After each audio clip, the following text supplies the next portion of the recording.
Hi, I'm Charlie, welcome back to Cine Channel, and today I will be reviewing X-Men Dark Phoenix. Now this is the second to last X-Men movie, and honestly, this one is kind of a disappointment to me. And it seems like a lot of people agree with me, and along with the next one, so we're off to a great end to this franchise. And this is the last X-Men movie with this cast. And mind you, I said that this franchise ended perfectly 2 times, but they had to keep going, and now we're here, and this movie is not so good. It's not horrible, but it's just not a great end, and it makes a lot of the characters, especially Charles, look bad. So let's just get into it. X-Men Dark Phoenix is of course about Jean Grey, and we start off when she's a little girl, and it turns out she finds out her powers in the car with her parents, and she accidentally kills her mom and causes a whole car accident. Her parents are presumed dead, and Charles Xavier takes her in. And fast forward all the movies, and now we're in 1992, and mind you, just 8 years later, the original X-Men takes place in 2000.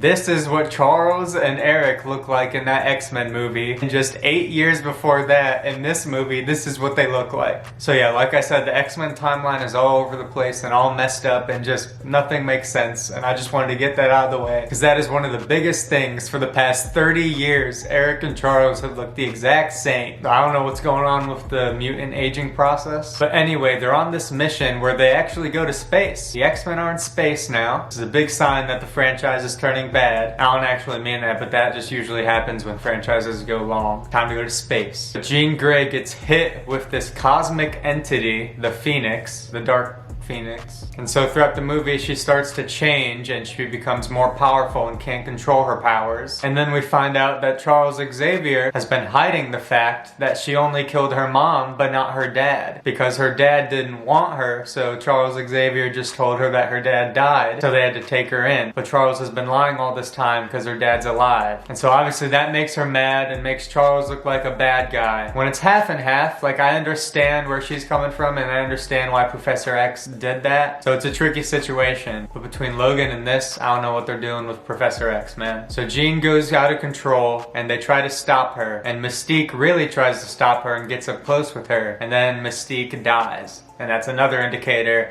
that this is not a part of the main timeline. But yes, Jean kills Mystique, which just obviously sends the X-Men into more array. And now she's feeling like she can stay nowhere, so she finds Magneto to try to help her. But she brings all the feds along with her because they're looking for her. She just causes a wreck everywhere she goes. And then Magneto finds out that she killed Mystique through Hank, who's on his own mission to find her because he doesn't trust Charles anymore. And there's also this alien race that wants her power that's been tracking her and trying to find her, so they catch up to her too, and it all leads to them trying to get to Jean. And when she's so close to turning to the bad side, Professor X manages to get in her head and, just calm her and, and let her know that she has a family in the X-Men and that he's sorry for everything he's done. And so she forgives him and she takes control of her power and she defeats this alien race that's been after her and ends up dying in the process. So what ends up happening is that Charles steps down as the headmaster of the school, and they named the school Jean Grey's school to honor her, and I think Beast ends up being the headmaster. And we end with Professor X and Magneto playing chess in France, looking 30 years old when they're supposed to be 60. And that's basically the movie. Notice how I just kind of mentioned the alien race out of nowhere and that they weren't really that important? Yeah, well, that's exactly how they were in the movie. They really weren't that important and were just for Jean to show that she can turn back to the good side and sacrifice herself in the end. I think this movie is just all over the place and has bad writing sometimes. And by the way,